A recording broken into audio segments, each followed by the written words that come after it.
So the next thing I do, Bo taught me this, you drag with copy to get a second design out there. And basically what you're doing is you're breaking that parametric history. So you can see the design on the left here, still it's editable. It's still got that parametric history to it. But the design on my right is more like a matrix design. So let's go ahead and save this to a job bag here. I'm going to pull up my rendering scene here. So this scene, I've already got my lighting set up. These two lights here, I've already got the intensity set up, and then I've got this faux model ready in position. So all I have to do is bring in my new ring and just drag that into position here. So let me rotate the second design out there.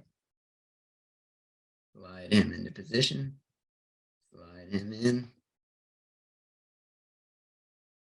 I'm going to hide the gray layer there. And we'll go to rendering and render studio. So the stones, the Gemma 1 layer already defaults to diamonds.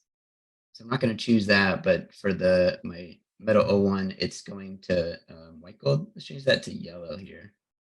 And what I like to do, it defaults to a shine of 1. I always change that to like 0.9 or 0.85, just so it's not so like mirror finish. Let's go ahead and hit render on that. I turn my shine down as well. Whenever I do any renders, I tone it down just a bit. Agreed. So in Matrix, it goes like the boxes, depending on how many like cores you have or something in your computer. Here in MatrixGold, it shows everything kind of blurry, and then as it goes through, it starts to clean it up over time, depending on how many paths you choose. But what I want you to see here as it's cleaning up is I have depth of field added to this render.